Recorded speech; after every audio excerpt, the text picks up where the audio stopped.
بسم اللہ الرحمن الرحیم۔ السلام علیکم ورحمۃ اللہ وبرکاتہ۔ ان الحمد للہ نحمده ونستعینه ونستغفره ونستهدیه والصلاة والسلام على سید المرسلین محمد وآلہ وصحبہ اجمعین، اما بعد۔ حاضرین و ناظرین، یہ درس قرآن نمبر 180 اور آج سورۃ البقرہ کی صرف ایک آیت کی تلاوت اور تشریح کی جائے گی، آیت نمبر 228۔ اعوذ باللہ من الشیطان الرجیم، بسم اللہ الرحمن الرحیم۔ والمطلقات يتربصن بأنفسهن ثلاثة قروء ولا يحل لهن أن يكتمن ما خلق الله في أرحامهن إن كن يؤمن بالله واليوم الآخر وبعولتهن أحق بردهن في ذلك إن أرادوا إصلاحا ولهن مثل الذي عليهن بالمعروف وللرجال عليهن درجة والله عزیز حکیم۔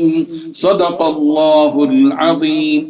لفظی ترجمہ یوں ہے، والمطلقات، اور مطلقہ عورتیں یتربصن، روکے رکھیں، بانفسہن، اپنی جانوں کو، ثلاثۃ قروء، 3 حیض آنے تک، ولا یحل لہن، اور ان کے لیے بات حلال نہیں ہے کہ ان یکتمن، کہ چھپائے رکھیں، ما خلق اللہ، جو کچھ اللہ نے پیدا فرمایا ہے، فی ارحامہن، ان کے رحموں میں، ان کن یؤمن باللہ، اگر وہ ایمان رکھتی ہو اللہ پر، والیوم الآخر، اور آخرت کے دن پر، وبعولتہن، اور ان کے شوہر، احق، زیادہ حقدار ہیں، بردہن، ان کے لوٹانے کے، فی ذلک، اس مدت کے اندر، ان ارادو، اگر وہ ارادہ کرے، اصلاح کا، ولہن، اور عورتوں کے لیے، مثل الذی، اس جیسا حق ہے، علیہن، جو ان کے اوپر ہے، بالمعروف، اچھے طریقے پر، وللرجالی، اور مردوں کو، علیہن، اور عورتوں کے مقابلے میں، درجہ، ایک درجہ بڑا ہوا ہے، واللہ، اور اللہ، عزیز، زبردست ہے، حکیم، حکمت والے ہے۔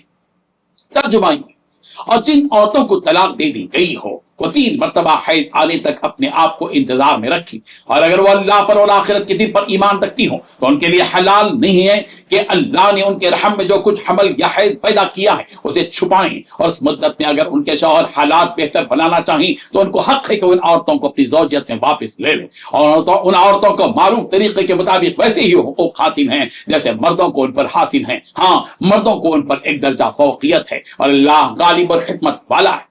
اس آیت میں 6 باتیں بتائی گئی ہیں۔ پہلی بات، جن عورتوں کو طلاق دے دی گئی ہو وہ 3 مرتبہ حیض آنے تک اپنے آپ کو انتظار میں رکھیں۔ دوسری بات، اگر وہ اللہ پر اور آخرت کے دن پر ایمان رکھتی ہو تو ان کے لیے حلال نہیں ہے کہ اللہ تعالیٰ نے ان کے رحم میں جو کچھ حمل یا حیض پیدا کیا ہے اسے چھپائیں۔ تیسری بات، اس مدت میں اگر ان کے شوہر حالات بہتر بنانا چاہیں تو ان کو حق ہے کہ وہ ان عورتوں کو اپنی زوجیت میں واپس لے لیں۔ چوتھی بات، ان عورتوں کو معروف طریقے کے مطابق ویسے ہی حقوق حاصل ہیں جیسے مردوں کو ان پر حاصل ہے۔ پانچویں بات، ہاں، مردوں کو ان عورتوں پر ایک درجہ فوقیت ہے۔ چھٹی بات، اللہ غالب اور حکمت والا ہے۔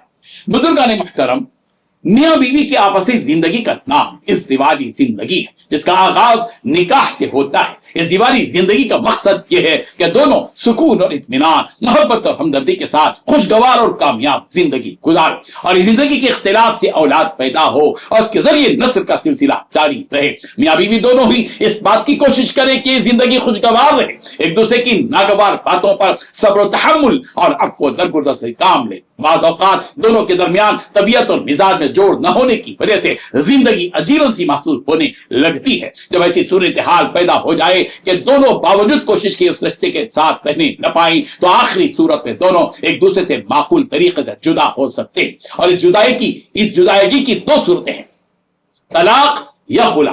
مرد طلاق دیتا ہے اور عورت خلا لے لیتی ہے۔ اسلام میں طلاق اور خلا کے بھی کچھ احکام ہیں۔ اس آیت میں طلاق سے متعلقہ کچھ اہم باتیں بتلائی گئی ہیں۔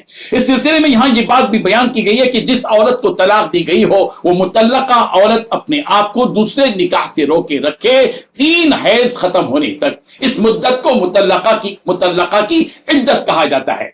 اس کا مطلب یہ ہوا کہ جس عورت کو طلاق دی گئی ہو وہ 3 حیض ختم ہوئے تک دوسرا نکاح نہیں کرے گی۔ جب عورت کو طلاق دے دی جائے تو اس کے لیے درست نہیں ہے کہ اس کے رحم میں کیا ہے اس کو چھپائے۔ ہو سکتا ہے کہ جس شوہر نے طلاق دی ہے اس کی طرف سے اس کے رحم میں حمل ہو، مطلقہ عورت کو چاہیے کہ وہ صاف بتلا دے کہ اس کے رحم میں حمل ہے یا نہیں ہے، اس لیے کہ اگر حمل ہے تو مطلقہ کے لیے وضع حمل تک یعنی بچے کی پیدائش تک دوسرا نکاح نہیں کرنا ہے۔ اگر مطلقہ عورت اس چیز کو چھپائے گی تو عدت کا حساب غلط ہو جائے گا۔ اگر شوہر نے اپنی بیوی کو صرف ایک طلاق یعنی طلاق رجعی دی ہو تو پھر شوہر کو حق ہوگا کہ وہ بغیر تجدید نکاح کے اپنی بیوی کو اس عدت کے اندر لوٹا لے اور رجوع کر لے، جبکہ دوبارہ درست انداز میں زندگی گزارنے کا ارادہ ہو۔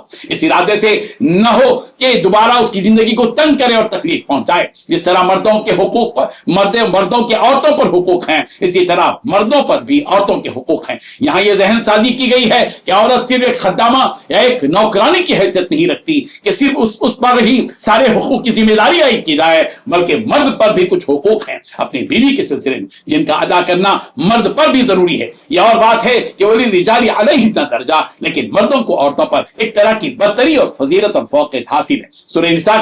سورہ نساء میں اس کی مزید وضاحت کی گئی، الرجال قوامون علی النساء، مرد عورتوں پر حاکم ہے۔ حاکم کا مطلب ظالم کا نہیں ہے بلکہ ذمہ دار کا ہے کہ اس مرد پر جو نان و نفقہ کی ذمہ داری ہے وہ ادا کرے۔ واللہ عزیز حکیم کہہ کر یہ بتا دیا گیا، اللہ غالب حکمت والا ہے، اس نے اپنی حکمت بھری جو باتیں بیان کی ہیں اور حکمت بھرا جو نظام اس دیوانی زندگی کا بتلایا ہے، اسی میں سکون ہے، اسی میں عافیت ہے اور اسی میں سلامتی اور کامیابی ہے۔ اللہ تبارک و تعالی آیات کو سمجھنے کی توفیق عطا فرمائے۔ آمین وآخر دعوانا ان الحمدللہ رب العالمین۔